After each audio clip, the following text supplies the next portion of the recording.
2021 is the world's first 7-day hybrid film festival organized by educational institutes of two countries, DME Media School of Delhi Metropolitan Education, Delhi NCR, India, in association with School of Communications and Creative Arts, Deakin University, Melbourne, Australia. The first edition of SIFI was held in April 2019 and the second was organized in December 2020. It has been a privilege to be associated with Deakin University during the previous editions of our film festival as well. This time with the theme of cinematic rejuvenation, hashtag Cinema 2021, SIFI is being organized in a hybrid mode to serve as the beneficial platform for beholding the new methods of viewing and studying cinema during the challenging times of the pandemic. It is a matter of pride that SIFI 2021 has received a submission of 3,130 films from total of 111 countries. The SIFI Film Festival brings along 21 sessions with 70 experts through 11 panel discussions, 2 curated sessions, 2 masterclasses, 2 workshops, 2 special sessions, and 2 special segments. Mr. Tigmanshu Dhulia, National Award-winning film director from Bollywood, is the festival ambassador for SIFI 2021, and we are extremely thankful for his constant support. The festival partners of SIFI 2021 are Cover Drive Productions, a Noida-based production house; Vigyan Prasad, the organizer of National Science Film Festival of India (NSFFI), International Science Film Festival of India (ISFFI), and India International Science Festival (IISF).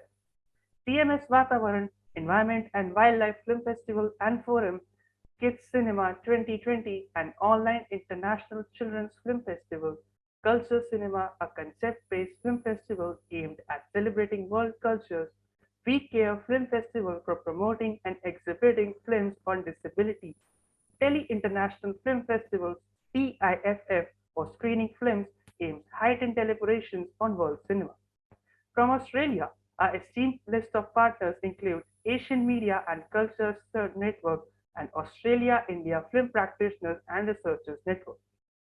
Our international partners are Global Media Education Council (GMEC), an international platform of education and researchers; Indian Documentary Producers Association (IDPA), an association of documentary filmmakers; Indian Academy of Shorts (IAS), an institution for imparting craftsmanship of filmmaking through small capsules; and New Delhi Film Foundation.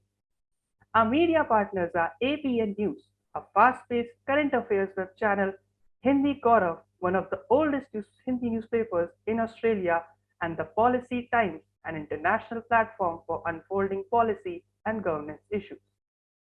I'd like to inform everyone that SIFI 2021 is being powered by Spark, the Student Council of DME Media School. Journalism at DME is the official newsletter of DME Media School. This fortnightly publication covers all the major activities happening in and out the campus. It is a student-centric newsletter carried out entirely by them under the supervision of faculty members. DME TV is the official YouTube channel of DME where you can find the playlist related to all the sessions, lecture series, film festival, and conference. It gives me an immense pleasure to announce that for various sessions, we will go live in our official Facebook page of DME. For more information, follow us on our social media handles. Links are being given in the chat box. Today, we'll be screening 35 films from the fiction and documentary categories. You can watch all of them on our website sifi.dme.ac.in. Now, I request Professor Dr. Ambrish Saxena, Festival Director and Dean, DME Media School, to kindly give the opening remarks. So today is the first day, and we had a grand beginning in the morning. So the inaugural session just now finished. And this is the first session, and a lot has been said about CP and all, but to begin with, in this session particularly, I must tell you, to the people who have joined in this session as experts, as guests in this panel, that there's a third year, and every year we try to have focus on both the aspects, the film screening and the deliberations. Since for the last 2 years, we were not getting that number of films which we were aspiring for. So our focus shifted more on deliberations and discussions. This year, we got a public listing on Film Freeway, and that is how we were able to manage more than 3,000 films. But then this was something to be decided where will our emphasis will be. But then, as far as deliberations is concerned, this is one part which cannot be reduced because for the simple reason because film is a medium, not only to film is not only to watch, but it is also to be appreciated, to be understood, and to be understood in a perspective. So for that we need to discuss various aspects of films. And then there are so many partners and so many film festivals who have joined hands with us, and they are always inclined to share their sessions, which is to the benefit of every film lover. So this time also, like last year, we have planned 19 sessions, out of which 12 are the panel discussions, because panel discussions will give you a different viewpoints on the same thing, and then it helps any participant to understand the things, to understand cinema or any aspect related to cinema in a better way. So that is how this is one session which has been planned, conceived and planned by Dr. Vikrant Kishore, who is a big support, and he is very much the pillar of this film festival. So I believe that this is going to be really fruitful, and we all are looking forward to listening to all the esteemed panelists in this session. Thank you all. Thank you, sir. And now I hand over the dais to Ms. Sukriti Arora, Assistant Professor, DME Media School, to introduce us to first session of SIFI 2021. Over to you, ma'am. Thank you, Sophia, and hello, everybody. We are gathered here today for the first panel discussion of SIFI 2021 on the theme covering Indian cinema in Australian Indian media. We have an esteemed group of experts here to talk about this subject. As Dr. Saxena already mentioned, Dr. Vikrant Kishore has lended his support to this panel, and he will be moderating this session. Dr. Vikrant Kishore is not just the film director of SIFI, festival director of SIFI, I'm sorry. He's a filmmaker and an academic at Deakin University. Sir has been capturing stories of cultural flows and its impact on Indian diaspora in Australia since long.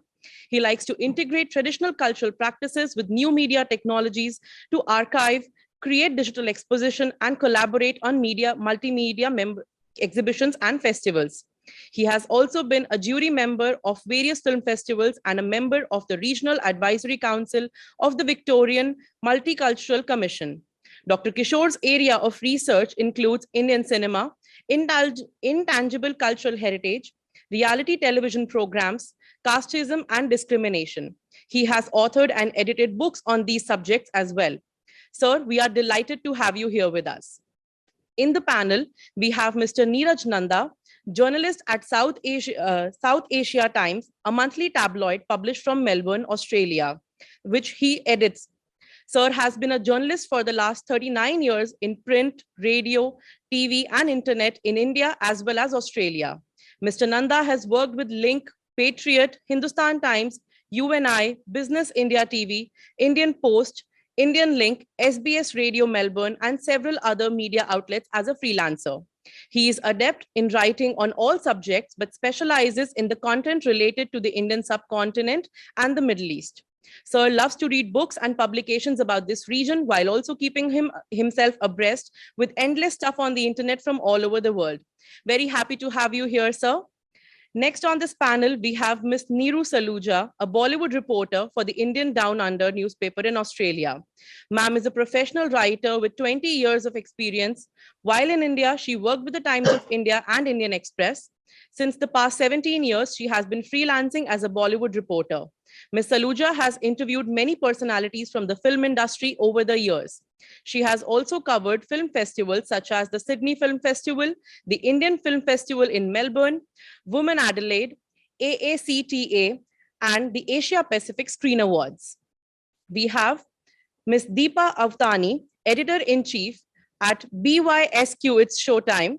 She is an independent filmmaker and writer and a highly motivated CBA executive and a creative leader. She is the founder of Baby Day Law, Master of Ceremonies. Ma'am has won the Young Female Achiever of the Year award at TIS Community Awards.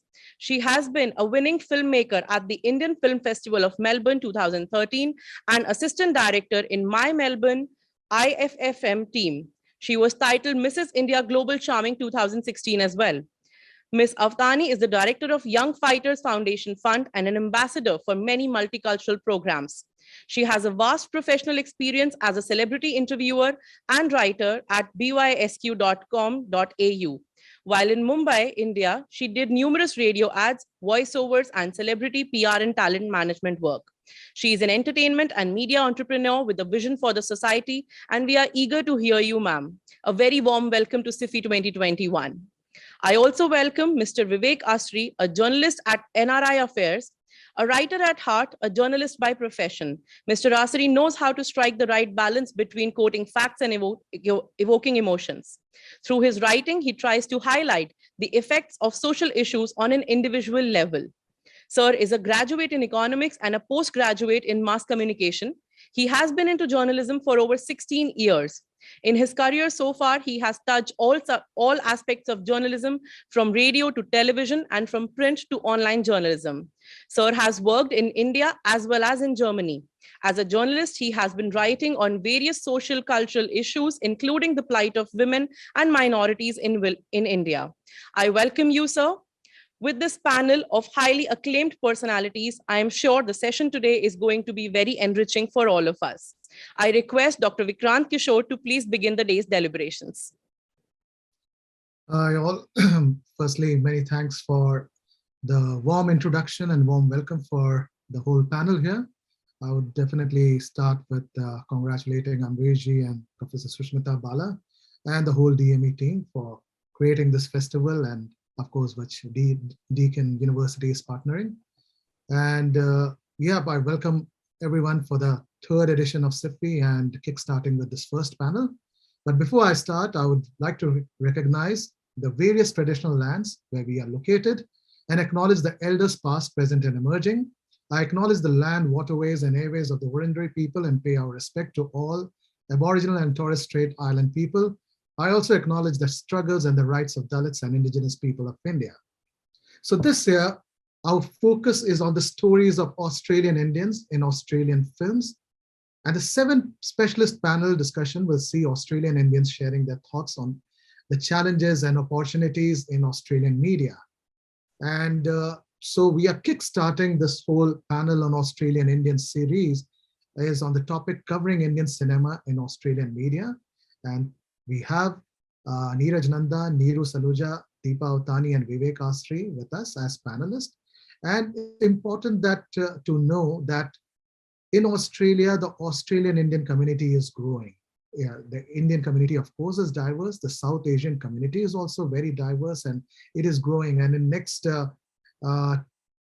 decade or so, it will, cross 1 million Indian population here, or people of Indian descent. It will cross that kind of landmark. At the moment, it's approximately more than 700,000, but the latest census which just happened, probably it might just cross 1 million in this new outcome which will come. So probably there'll be a whole lot of changes within the kind of multicultural fabric. And the Indian community brings quite a lot,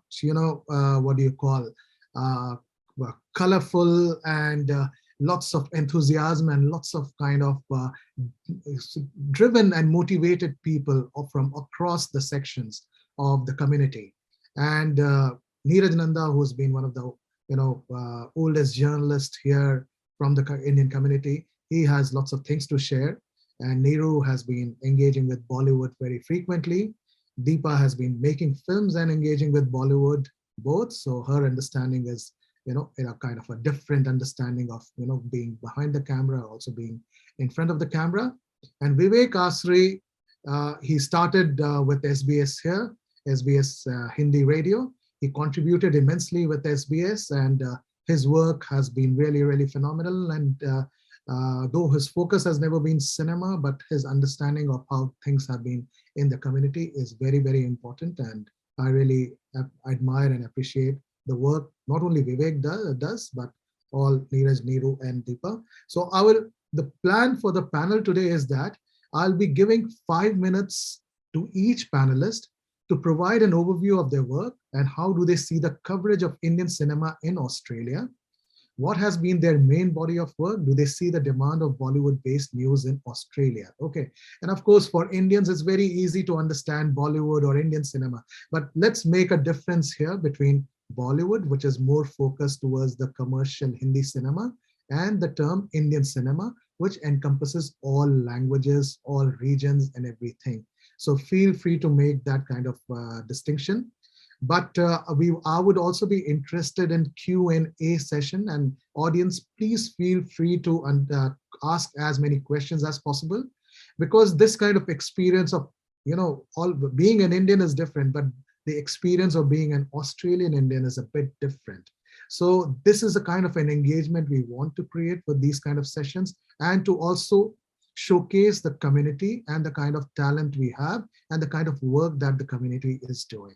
So I'll start first with the ladies. So let's start with Neeru Saluja firstly. So Neeru, as I said, it is the 5 minutes to you, the first person to go. First of all, a huge thanks to the festival for the warm welcome. And thank you, Vikrant, for inviting us on this panel.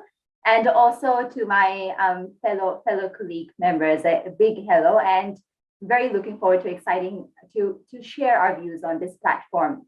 A bit overview of what I do. So when I was in India, I was a journalist working with the Indian Express and the Times of India. And when I came to Australia, I was very keen to pursue my passion for writing and reporting in this country.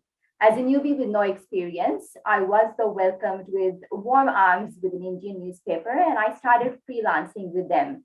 My specialization was in arts and films, and I started off with covering film festivals like the Indian Film Festival in Sydney, Melbourne, the Sydney Film Festival, and also covering lots of Indian concerts whenever they happened in Sydney.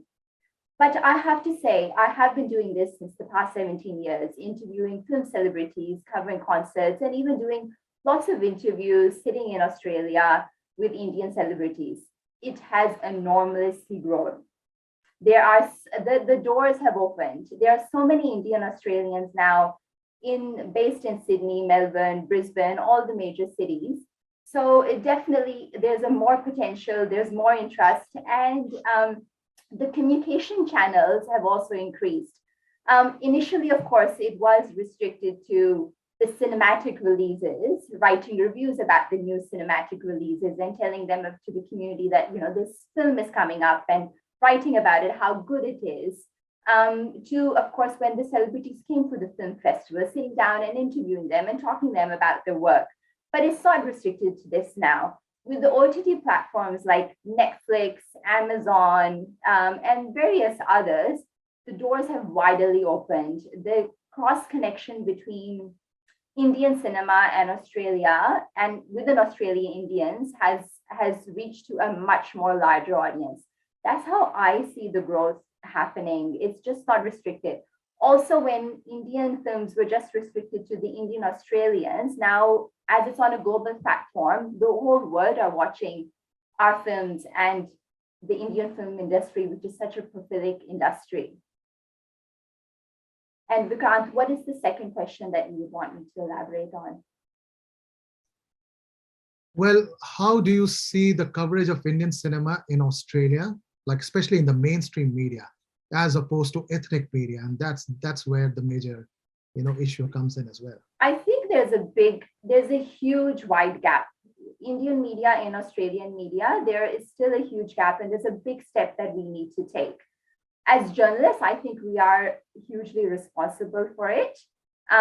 We do cover Indian films in major festivals, but I think it is still restricted to very few Indian media.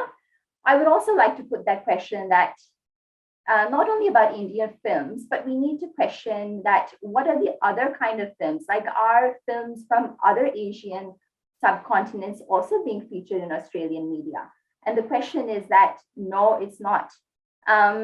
I also think that the global icons, the Indian Australian actors, also perform a great role in becoming the voice within the Australian media to actually talk about it.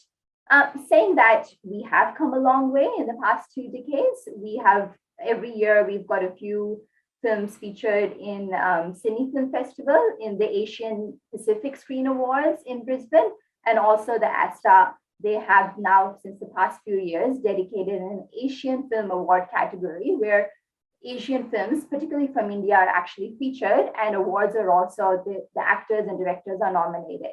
So that is giving a global platform within Australian media. Australian media is present over there.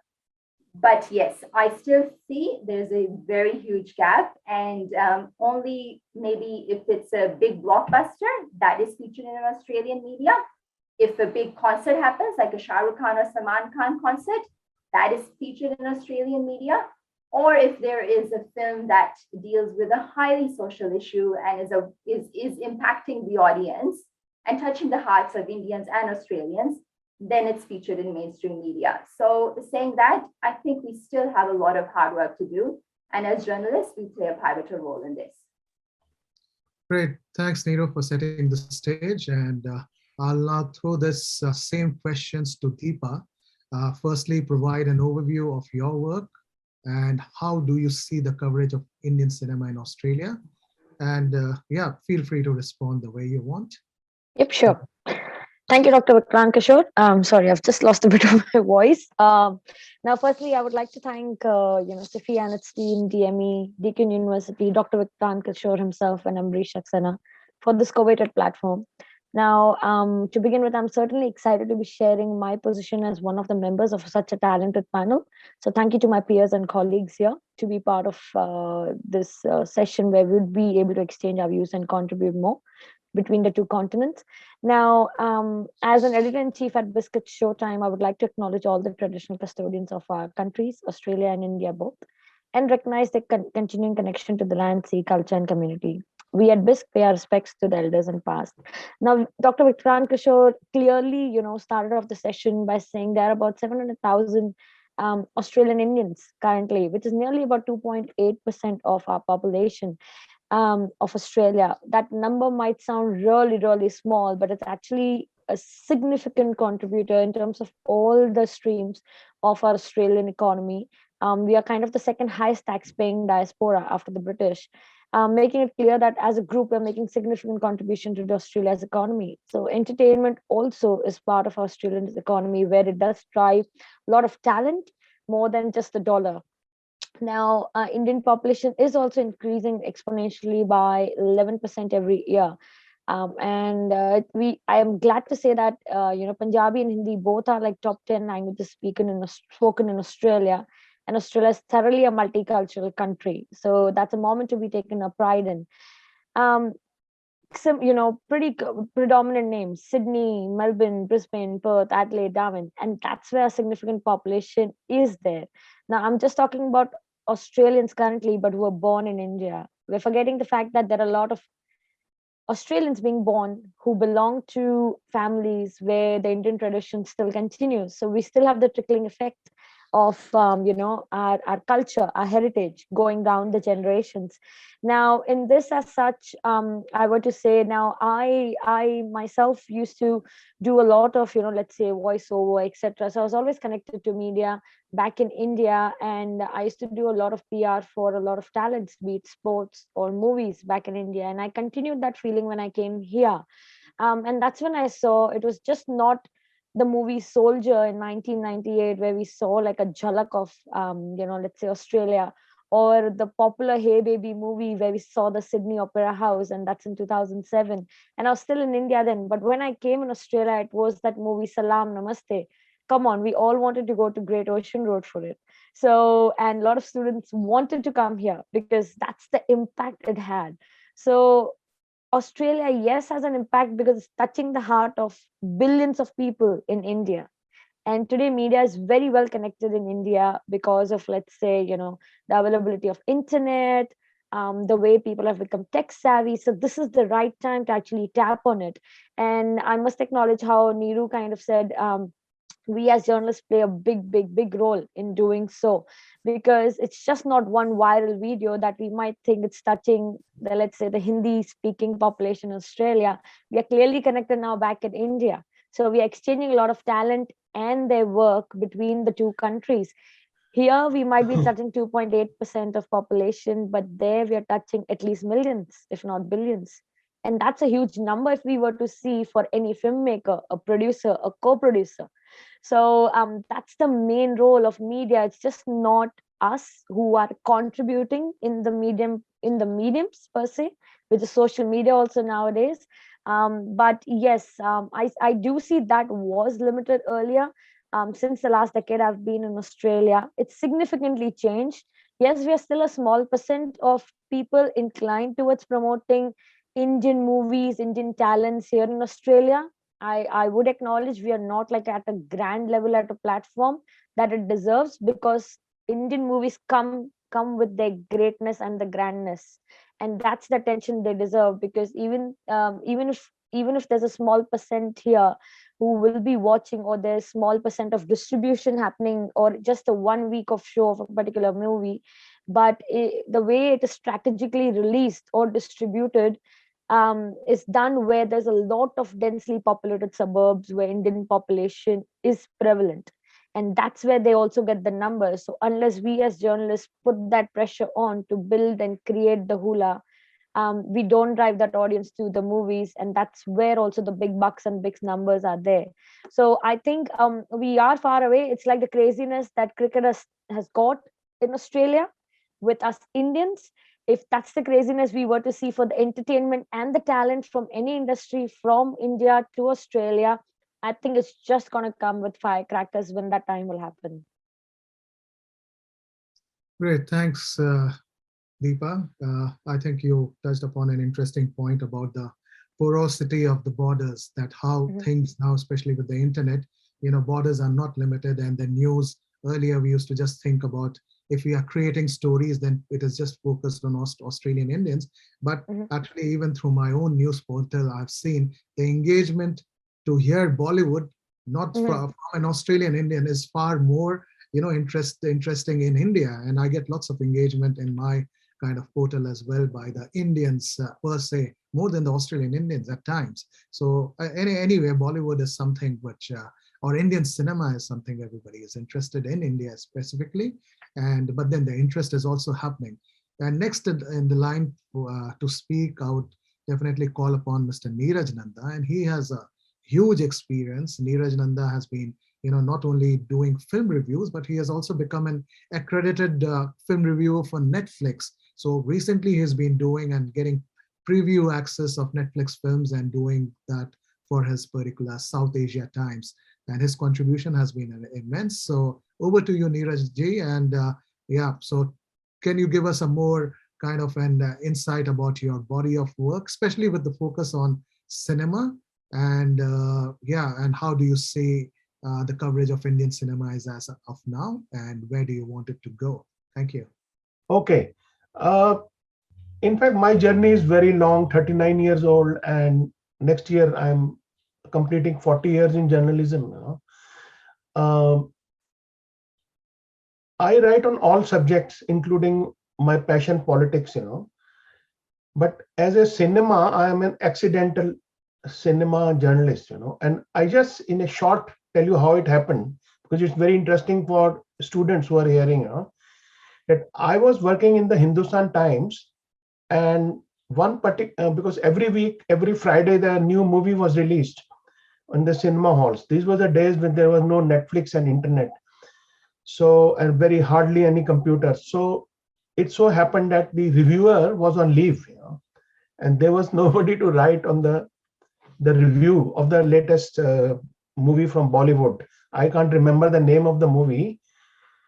So somebody suggested that Neeraj should write, and I went to see the movie and wrote my first review.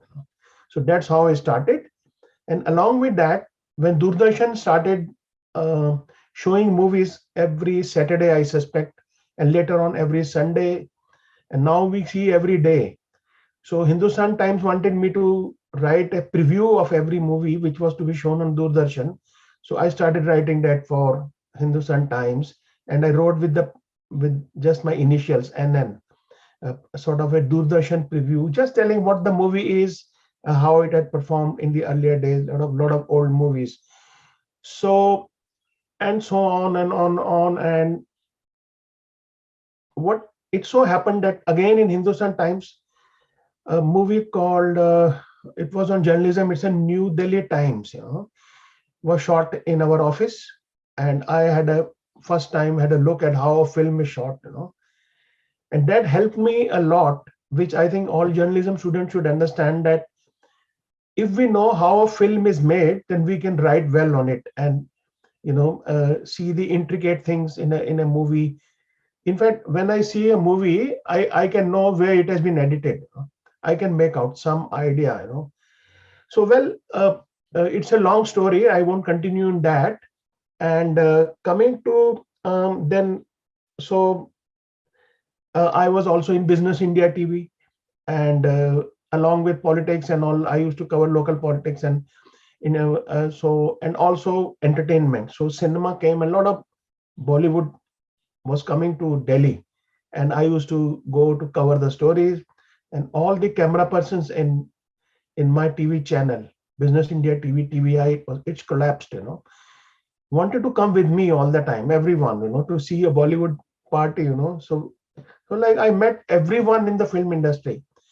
And anyway, so once I was here in Australia, so I had a passion for cinema already, and these were the initial days of the internet. I had just started seeing first time email, and I was finding very tough to understand how it works. But anyway, so I started doing cinema writing here, apart from other cultural and political things. And I found that there are two subjects, not going very deep here and there. There are two subjects which attract the diaspora, the Indian diaspora and the South Asian diaspora and all others. There are many other communities from different parts of Africa and Eastern Europe who like Indian movies. So, so that's two subjects, cinema and cricket. These are two things which the diaspora people like, So I didn't start off with cricket, though now I also can write on cricket, but more on cinema. And subsequently came the streaming services, I'm just jumping to the thing, and in streaming services, I have found that this is something new for us, actually. And during the pandemic, let us say about 20 months or 19 months, even Vikrant, you were same situation. We were at home, working from home.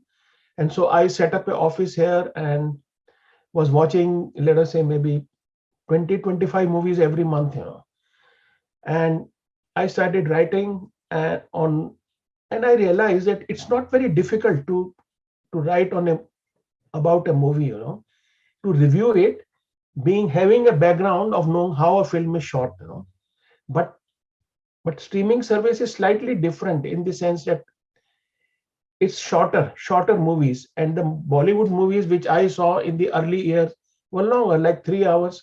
And I think saw Mera Naam Joker, which was 4 hours, and 2 intervals. So there is no interval. We can have in Netflix, we can have an interval every 10 minutes. So sometimes I used to see half movie today and half the next day. So that's how I picked up, and then I applied to Netflix, and they allowed me and gave me access to preview access.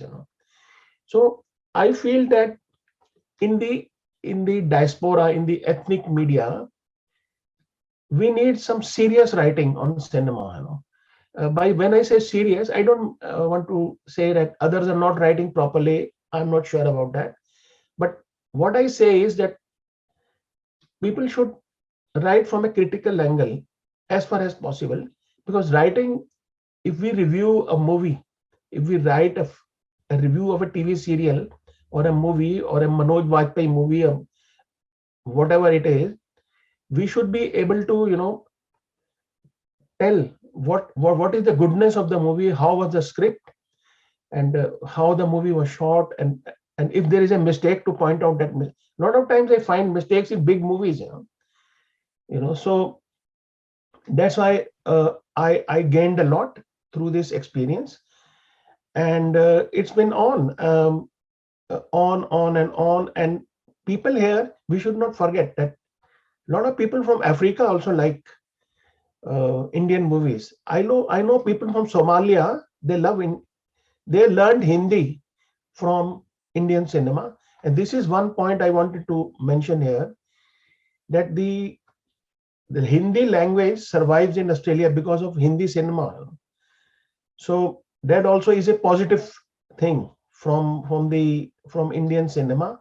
And I have mentioned it many times that a lot of children, they picked up words from Hindi cinema. And same happens with Tamil cinema. And now another important thing is now social justice movies are coming now. So that can also help us, and they attract the people in the diaspora in Australia. Recently, there was this show of Jayanti, and this has attracted a lot of people. And I try to write on, though I didn't see the movie, but I try to write on the movie a sort of a preview, and there's very good response. So people are very responsive. And the only negative I would admit is a negative feature, that broadly speaking, the Australian people are not attracted towards Hindi or Tamil or Telugu or Marathi. Marathi cinema is very good, actually, has been emerging a lot. So I just can't understand, when our movies are with English subtitles, why can't we be seen by the broad Australian community?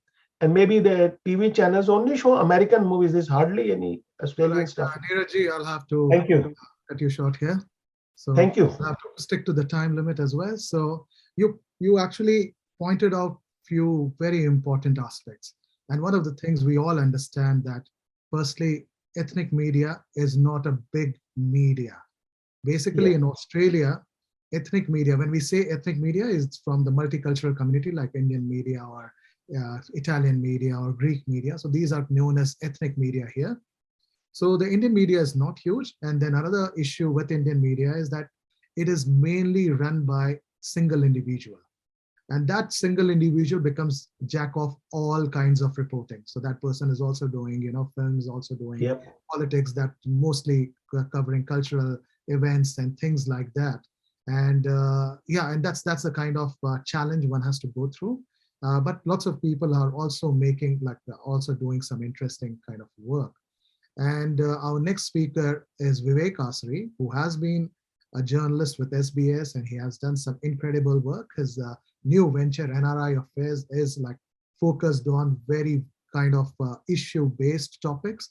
And I wanted to get Vivek's perspective as a kind of a focused journalist, also sometimes, writing on entertainment, but that's not his area. But he has a very keen eye and a good kind of a understanding of how not only the ethnic media operates, but also how mainstream media treats the Indian cinema or reception of it, and some of the things which Neeraj talked about. So over to you, Vivek.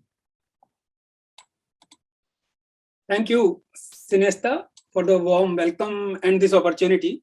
I begin today by acknowledging the traditional custodians of the land on which I am today and pay my respects to their elders, past and present. I extend that respect to Aboriginal and Torres Strait Islanders people. And I acknowledge the struggles of Adivasis, Dalits, women, and minorities in India. I have attended many film festivals in India, Europe, and now in Australia as a filmmaker and as a journalist. And I have had some insightful experiences which I would like to share with you all today, but with a request. It will be fun to talk to people, to the faces instead of just names and blocks. So whosoever can come on camera will be very welcome. And it will be fun to talk to you guys. So I have lived in Australia for almost 5 years now. And I have seen only two Indian movies in cinemas. And one of them was as a journalist when Padmavat was screened for media. And I am not only an avid cinema goer, but a filmmaker also. So as someone who used to watch a movie every week in India, when I started to thinking over this topic, I discovered some interesting reasons for not going to cinema. And I believe these reasons can be used for general audience here in Australia too, because I am an average Australian. So what my experiences are, you can learn what Australia is thinking from them. But before that, there has to be a disclaimer that our behavior has changed over the past 2 years. And since life is still not normal, it is not very easy to put finger on the pulse of average cinema goers.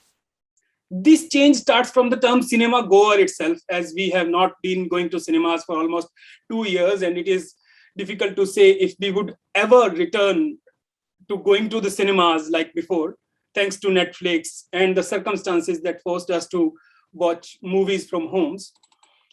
So if I want to watch an Indian movie today in Sydney, where I am, I have 7 options. 3 Hindi movies, Antim, Chandigarh Kare Aashki, and Tadap.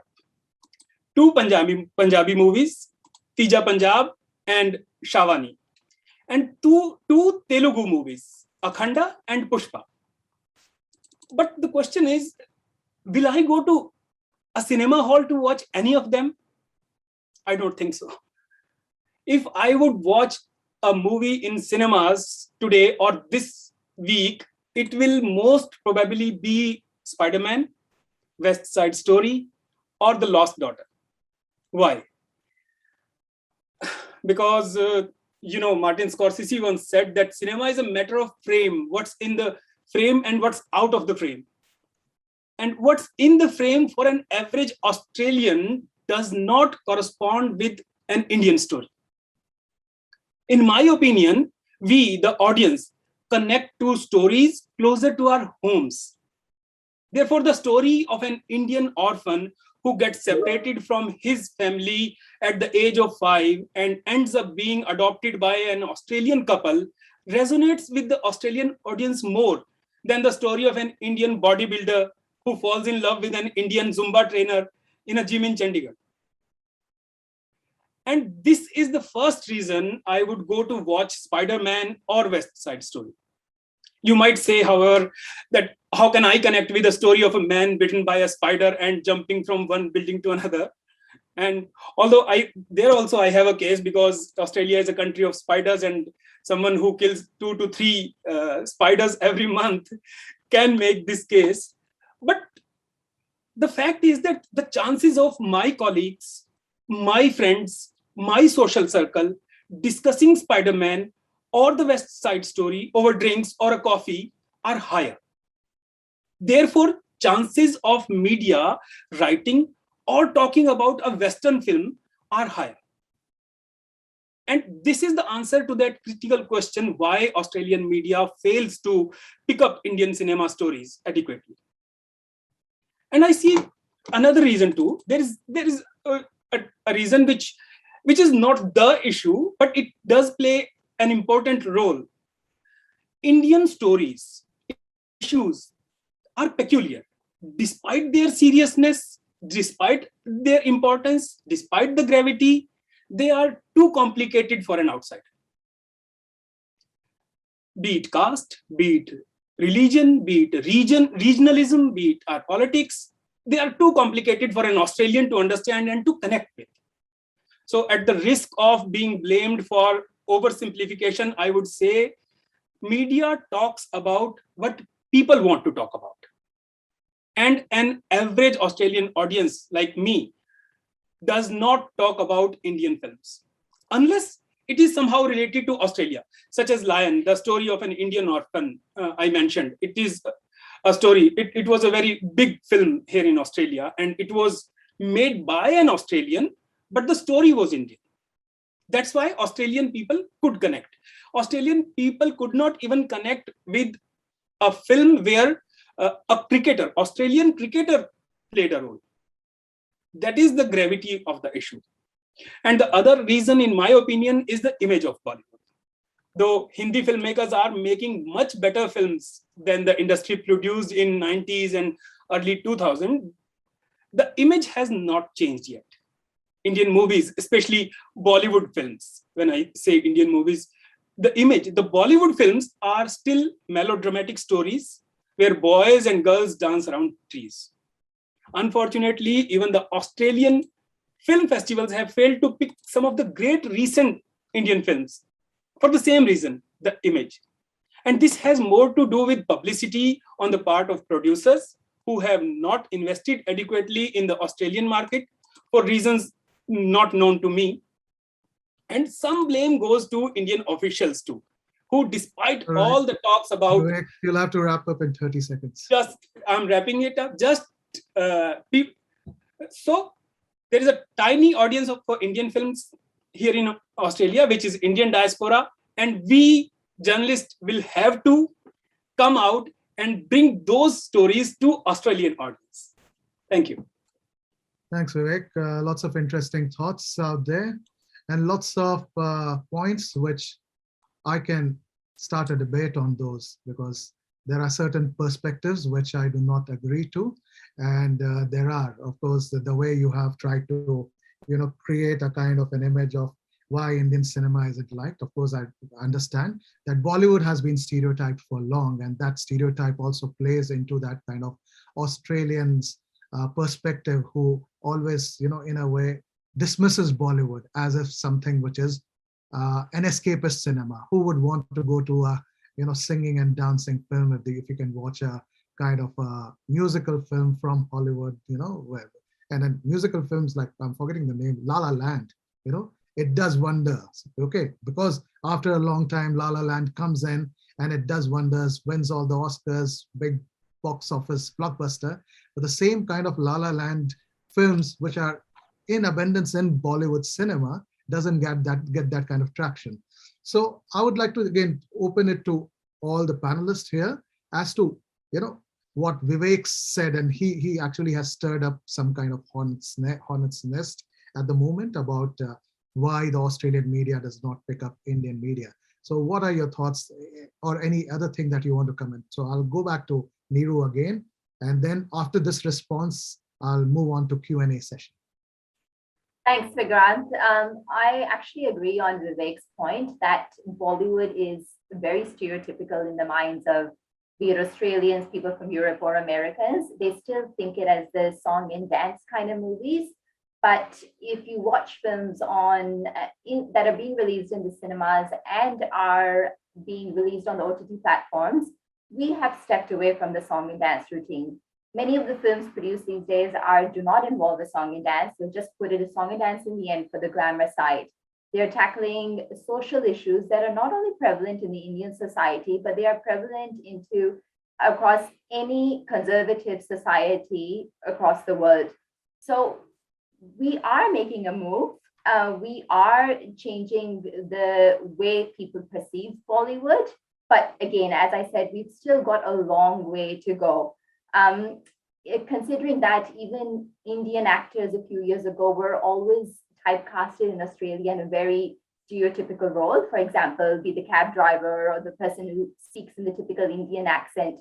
But no, that's not the case. They are breaking the stereotypes. They are being featured into theatrical plays, which are not Indian. For example, Come Away From Home, which is a musical based in Newfoundland and talks about the September 11 attacks. There was an Indian actor in that. Same for lots of TV shows.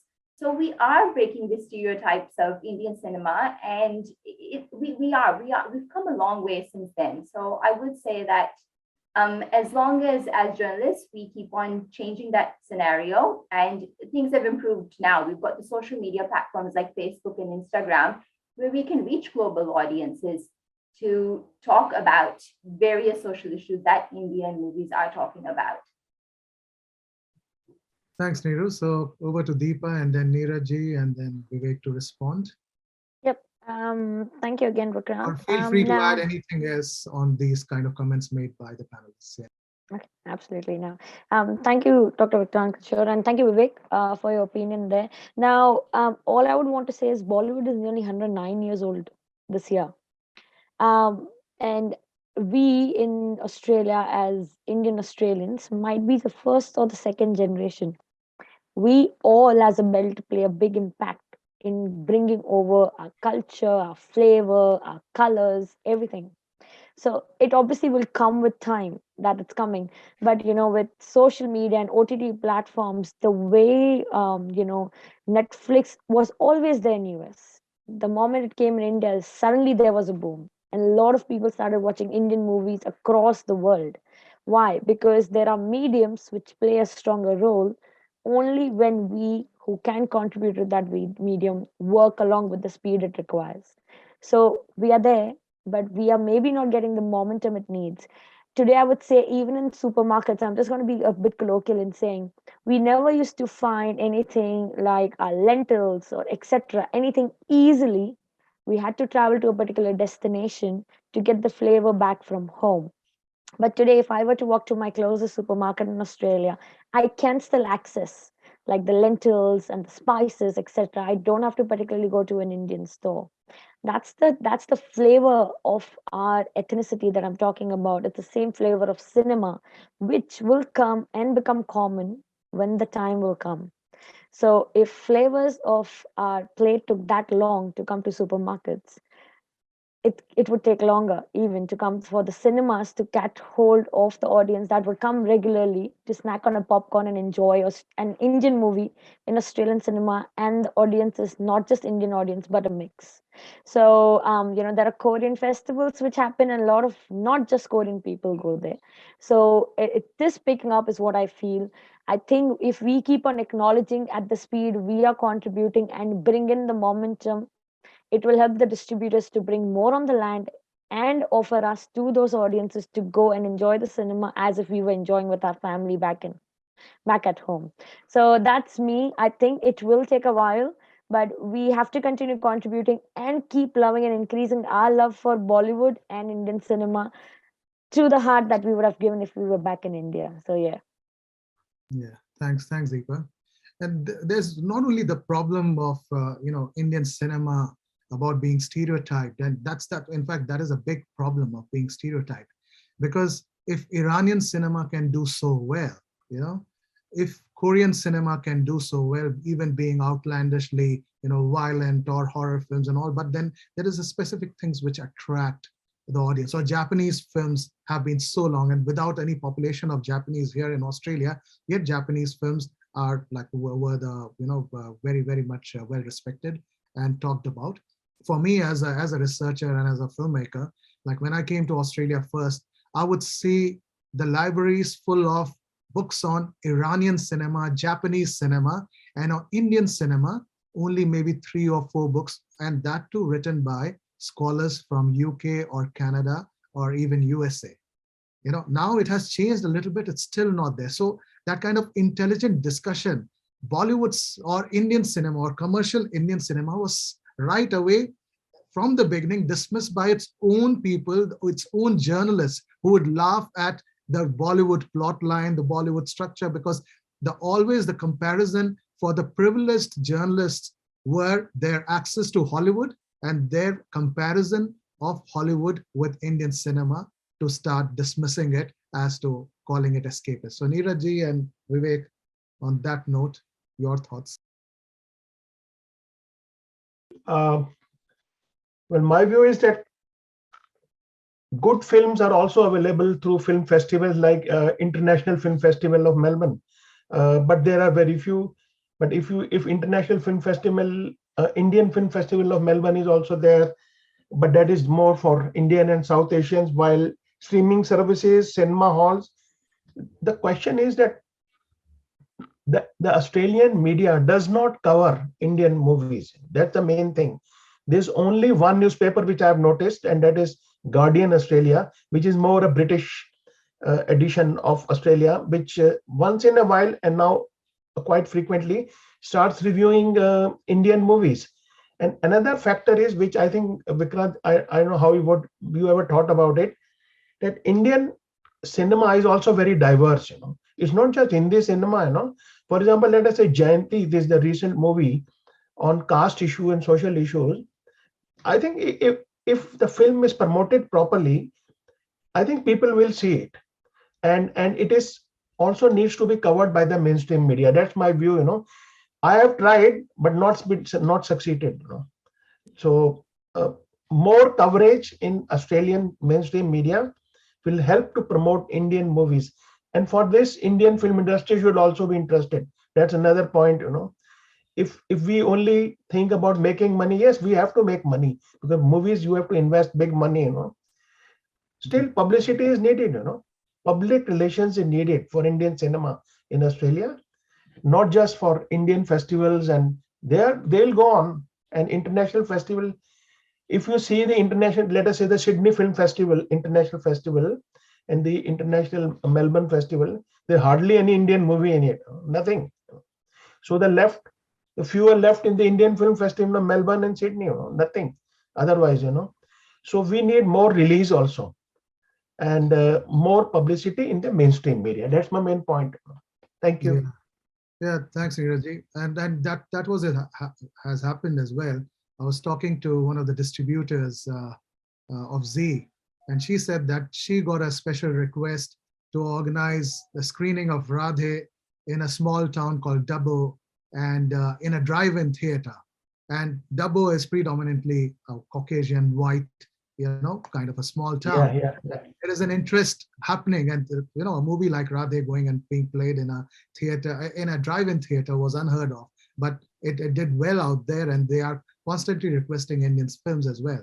So anyway, I'll just add one point. Last point is that even the streaming services which are showing alternate cinema, and good cinema, everybody doesn't want to collaborate with us. I am ready to write, but they have to give me something so that I can see it and then write. So that's also missing, basically. Netflix is an exception, All right, over to Vivek. Thank you.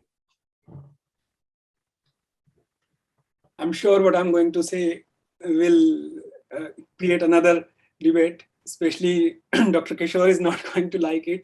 But my issue is with stories. If you can make people understand that this story can touch you, this story has something that can relate to your life, it will be watched, it will be talked about. You are when we say Korean cinema or Japanese cinema or Iranian cinema, how many movies, Iranian or Japanese movie, we have recently seen being released, being screened in Australia? Hardly any. So unless it's Kurikova, unless it's White Balloon from Iran, unless it's unless it's Squid Games from Korea, neither Indian Australian media will talk about it, nor people would watch, because it's in the mind of people that these stories are foreign stories, alien stories. And if I really want to go and have an exotic experience, I would love to watch such movies or such stories. And here comes the responsibility of Indian cinema. And when I say Indian cinema, I include all of them, because I have my issues with Bollywood, but OTT has changed the scenario, especially for the South Indian cinema. Now Malayali cinema and Tamil cinema is being watched all over the world, including in Australia. Why? Because of the universality of the storytelling. The way these stories are being told, this medium has become universal. People can relate to a boxer who is fighting for his life and for his family's own honor. It is relatable. But the moment this boxer starts running around on beaches and starts dancing with the girls, people disconnect.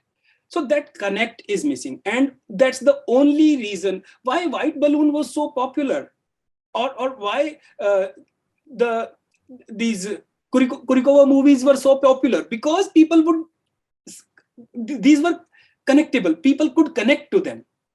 But in India, still we are lacking in telling the stories the way they should be told in universal, in a universal language. And that's my issue with Indian cinema, especially Bollywood.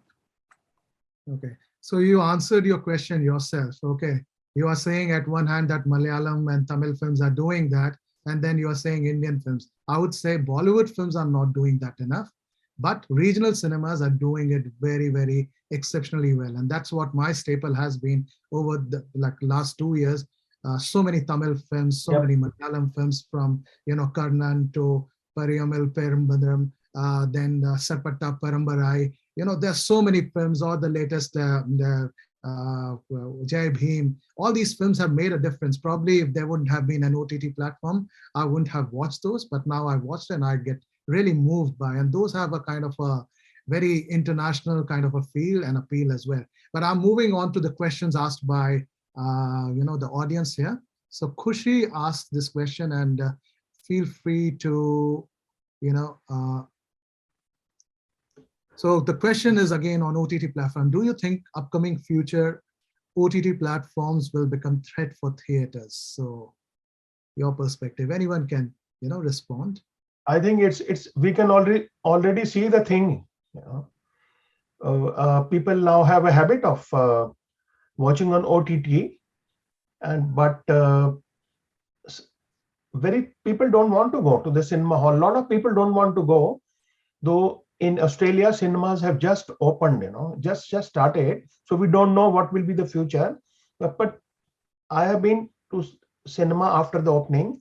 There are people who are watching on this thing in the theaters, but OTT is preferable. You see 1/3 movie today and the next part tomorrow and the third part day after tomorrow. So it's easy life, watching a movie. For example, you take your car to the cinema hall. Sometimes you don't get the parking. So here there's no question of such thing. Things are a bit easy to watch a movie on OTT, and you can also have a big screen at home, Yeah. So it's a good competition, but I don't think theater going to die out. I really don't agree with that. It will continue. It will. Yeah. All right. So because there are many questions coming in, so I'll just restrict to one person at a time. So and if any of the audience wants to ask the questions themselves, please raise your hand and maybe the host can give you access. All right, so please do that. So lots of questions coming from Khushi here. So another question is why Indian movie concept is mostly limited to that illogical theory. I'm not saying every movie, but yes, most of them. So who would like to take that? So Vivek, you were talking about those illogical theories, so probably suits you. Okay. No, they are not illogical. No film is illogical, to be honest. And they have their audience. And whenever a filmmaker, whenever a writer writes a story, he has a logic. Whenever a director directs a film, he has a logic. That logic might not reach out to everyone. That's the only issue. So when Mithun Chakravarti hits someone and he goes flying in the air and falls 20, 30 feet far, it might sound or look illogical to me, but to many it doesn't. They enjoy it. They can connect to that logic, and that's why no film is illogical. What's your logic? How do you perceive it? How do you conceive it is the matter here. Yeah, only you have to put it a glamorous kind of a take, and The Rock hitting in the same way looks more glamorous than Mithun Chakravarti doing that, or Spider-Man doing the same kind of stunts. And then when you compare it with Bollywood, so I find all the superheroes, as more outlandish, like the way Bollywood is. Probably it's more slick and more focused. Anyway, I know that time is running out. So Muskan says, there is a question by Swarnim, and why is there less nomination of Bollywood movies? And this is I think the response to that is about the competition, the kind of films and the things that comes in. So that's I'm happy to elaborate on that one, Vikrant. Yeah, please do. No, thanks for the question, because this is a question that initially in film festivals I would ask leading actors and leading directors, and their answer would be that why do we need an Oscar for recognizing our films? And I actually believe in that, that why do we need an Oscar to actually recognize our Bollywood movies? We do not need an Oscar. And that is the thought of many filmmakers and actors. And that's the reason why they did not reach the nomination. The second thing also, until a Bollywood film doesn't have a universal theme, it cannot be nominated for an Oscar.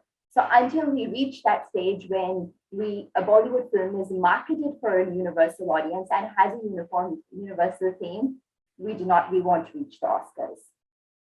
Yeah, true. And you have put it rightly. And remember, Oscars has just one nomination field, best foreign film. So you are having almost the whole world fighting for that one foreign film nomination. So it's not going to happen instantly unless you have a Hollywood co-production that gets nominated. So something like Slumdog Millionaire comes in, which is a White Tiger. Yeah. And then, so films like those, then you get. Otherwise, then there will be only one Mother India or Lagan that gets nominated, after a span of time, because you will always be competing majorly with other kind of big cinemas or other interesting cinemas. So like something like Miss World or Miss Universe. It's not that every year you will have one Miss Universe coming in from India.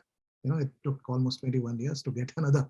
So just a kind of analogy. But another interesting question by Swarnima: what is the benefits to filming a Bollywood film in Australia? Would you like to take that, Neeraj? Or Deepa? I think less crowds watching you. Sorry? There will not be many people watching you when you are shooting the movie. If you, like, I have seen shooting in India, not in my office, but elsewhere, maybe 1,000 people collect and it becomes difficult to shoot a movie.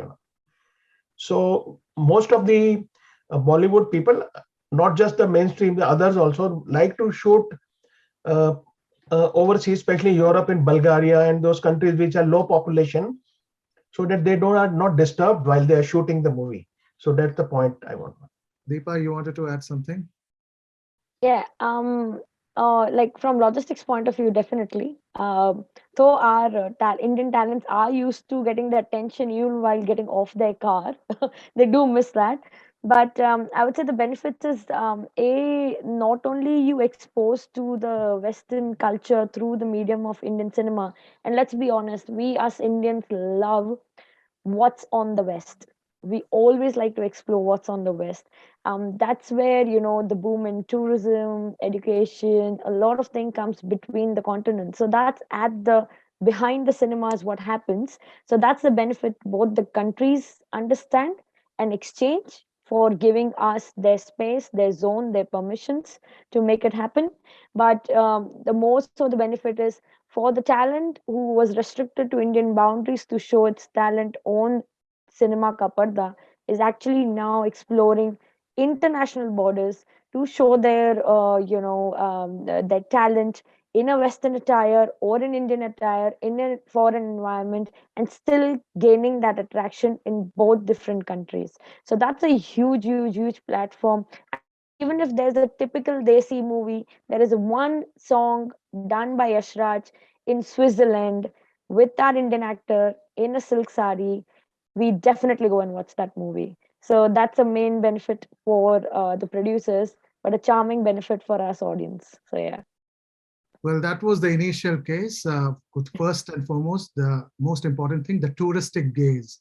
So Yes. initially, the cinema would sell the touristic gaze. So if 1960s and 70s was selling Kashmir and Shimla as the tourist spots for Indians, that was the honeymoon hub and the tourist kind of break for Indians. And then later on, with Yash Chopra, suddenly the fantasy shifted, and of course the issues in Kashmir led Kashmir being not the hub of film shoots, and it shifted towards Switzerland. And that after that came the tax breaks. So a whole lot of these international destinations realized that when Indian films are being shot in these, suddenly the tourist footfalls increased, and Switzerland witnessed that. And then lots of these European countries started giving those kind of tax breaks. And even Australia offers that tax break of 40% producers offset. And then lots of times Film Victoria or Tourism Destination Australia and Destination NSW, they offer SOPs for them, for Indian filmmakers to come and film in Australia so that they can cash on that kind of touristic gaze. And Salam Namaste is a big example of touristic gaze, because lots of Indian students at that point of time, they didn't have any idea, because there was not very many films being shot in Australia. So that one of the first films, just showcasing Australia and Indian student life, Yeah. in a way, opened that kind of a boost towards Indian students coming there. And Okay. yeah, Can I after say, that- Vikrantji, just one short thing, just one short line, that despite the 40% offset in Australia, and I think New Zealand also gives some offset, Eastern Europe is very much more cheaper and more relaxed. I mean, the people who shoot movies, they're not against Australia and New Zealand, but they're also looking for how much money they spend, in shooting. Absolutely. The crew cost in Australia is expensive. And then, of course, Yeah. the issues with, how much crew that you have to hire. So you Yeah. have to hire more than 50% of local crew. Yeah. And lots of time, this is one of the Which is issues pretty expensive. which the Indian producers don't want to spend on, because it costs them quite a lot. I'm mindful of the time running out. So the moderator, please let me know when you want to wrap up. So before doing that, I'll take up one more question. Since we And- started late, I believe we do have time for at least one more question. So you can pick anyone which you find the most interesting and the most relevant here in this case. Okay, I think there is this question by Sajal Mishra. What are the factors that plays important role to connect with people of Australia as an Indian in professional world? And it's an important question, what are the factors that plays important role to connect with people of Australia as an Indian or Australian Indians in a professional world? But exactly, I don't see the film connection in here. So it's a very generic thing. So I'm going to skip that, Sajal. Sorry for that. From distributors' point of view, so there are no distributors here. So, and I can see Achala, who has joined in as an audience, and she is actually the distribution person here for Z. So I would have definitely wanted Achala to come and talk about distribution, but she hasn't. And then there is generic question about Marvel having great impact on Indian audience. And what do you think Bollywood can make that kind of movie in the future or not? So probably let's have a discussion around this Marvel and Bollywood films. And okay, Deepa wants to. Yeah, I think if we were to talk about Marvels, right? I'll give you a classic example. Even though we always connected Marvel with action movies, superheroes, and every kid would have some or the other superhero or the toy with them, and every parent would connect because of that with the movie for their kids. The fact that social media plays an important role. If I were to take a predominant name like Ashish Chanchalani, I'm not sure if you guys have heard of him. He was targeted by the Hollywood producers from Marvels to promote their movies in India, because back then he had a reach of 1 million subscribers. Now that might sound a small number given how usually double digit or triple digit numbers are right now in followers, but then it was a huge number. For the fact that he was called over to LA to take interviews of the actors in Marvel movies, only to show the impact that what media has back a decade maybe, or even 8 years. Fast forward today, he's got 23 million subscribers, and one post by him shoots up the level of people that would go and watch movies in theaters. So that's the impact we have as media. And if I were to talk about Marvel movies, so we connect at all levels, from cartoon movies to high-end action-packed dramas. I think as media, we play an important role to exponentially give it a meteoric rise it needs. Yeah, I would request the host to give, co-host right to Achala Datar, because she is one of the prime distributors here in Australia, and she has, joined our particular session. I would like to give a minute time to Achala to just share her thoughts, on the discussion about film reception and distribution, since it is happening. So Achala, would you be kind enough to turn on your camera, and if the host can allow her? I just wanted to add to this Marvel thing that Indians are doing a great job in that sense as well. Bahubali is comparable to any Marvel movie for that matter. And the next movie from the same makers is going to be even better, because although he has gone to Hollywood to create graphics and all, but it's an Indian movie, and vision is the most important thing here. So Indians are thinking in those terms on that scale, and I'm sure Marvel will be learning something from Indians here too. Thanks, Vivek. And I can see Achala, sorry to put you in that spot, but Achala is the head of Z Studios here in Australia, and she distributes a whole lot of all these Z films. And I, in fact, quoted you earlier as well, Achala, on your Dubbo experience of screening Radhe there. Yeah. So yeah, your thoughts on, coverage of Bollywood in Australia. Yeah, I think thanks, Vikrant, for just adding me. And sorry, I couldn't resist. It's a very interesting and very, very important topic that you are raising, that a lot of time we just crib about things like why my film is not getting the due coverage, and why it's not reaching the audience it intends to. But as I said, I think I put that as a comment in your discussion, that it's not always media. Sometimes as a distributor or as a producer, we sometimes fail to get the cast and crew availability for the interviews. So I said, like, Neeru and Deepa will agree with me that we try our best sometimes to make sure that Australia, New Zealand, Fiji, I'm just talking about this particular territory because I manage that we try our best to get cast and crew's availability for the media interviews, or for press or video interviews. But it's not always possible because we are only contributing a certain percentage of box office. A lot of times we get ignored by a lot of other territories which are contributing more to the box office of a film.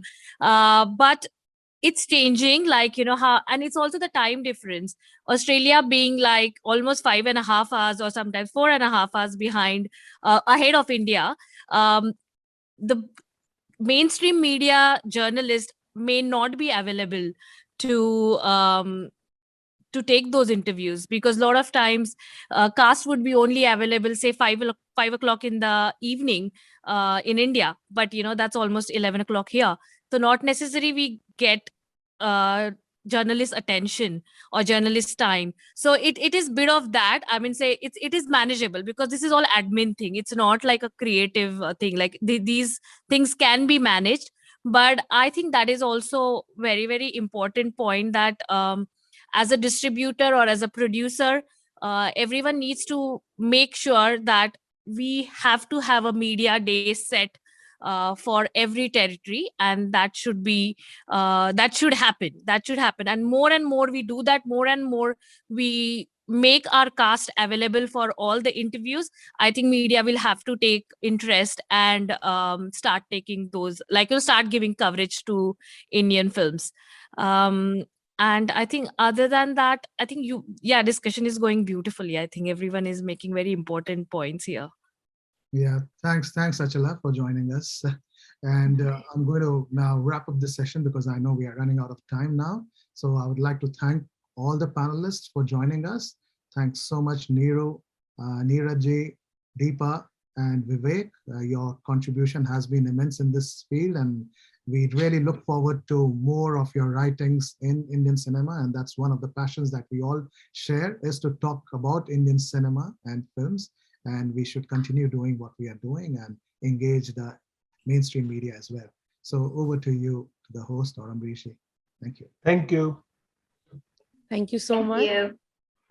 This was indeed a very wonderful panel discussion, and a lot of very important points were raised here, something completely out of the box, and we have not talked about this subject previously in any of our sessions. It was good to touch upon something different today.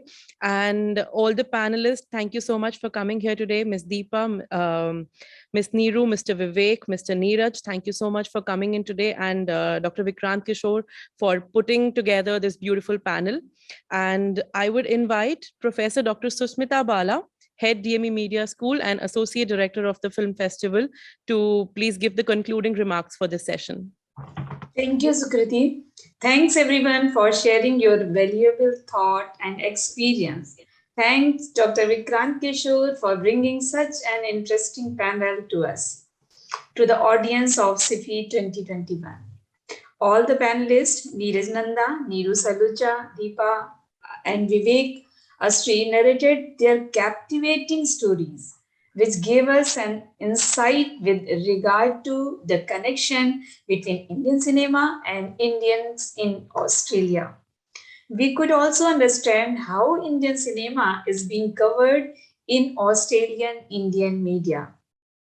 Indian diaspora is in large number in Australia, and that has made a visible cultural impact in Australia.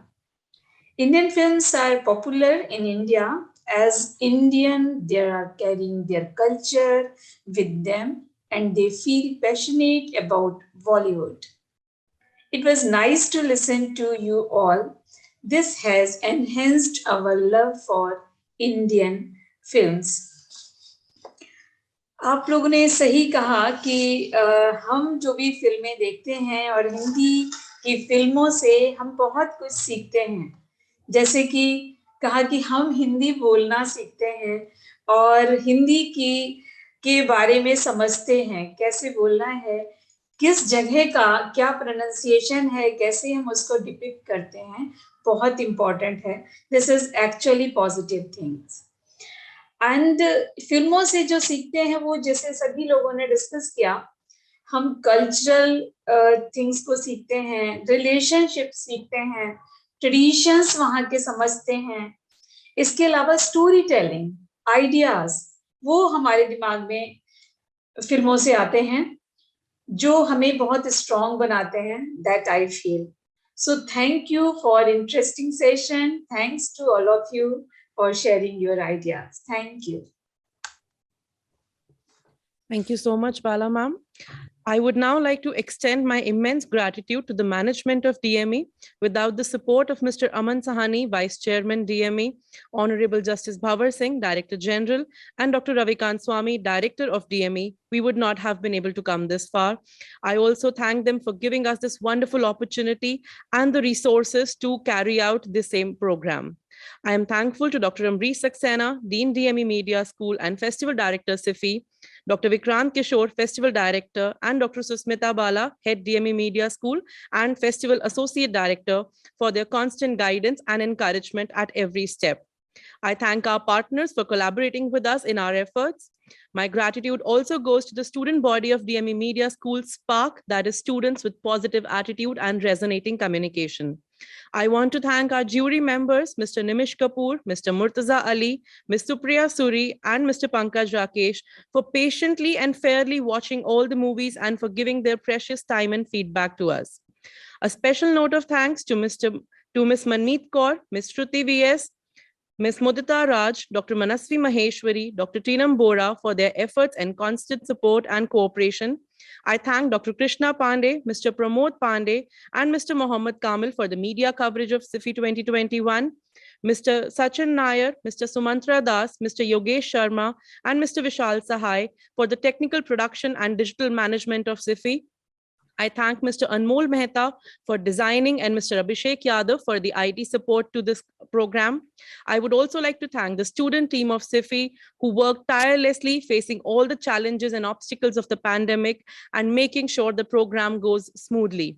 I must thank all our participants who have contributed with their creative pieces for this festival. Lastly, thank you to the entire audience for joining us today. You were a very enthusiastic participant here and all your questions made this session all the more enriching. Thank you so much. I request everyone present here to please fill the feedback form, the link for which has been shared in the chat box. The next session of the day is a masterclass on gender and cinema by Professor Ailam Atakav. And I request you all to join us at 3 p.m. for this program. Thank you so much.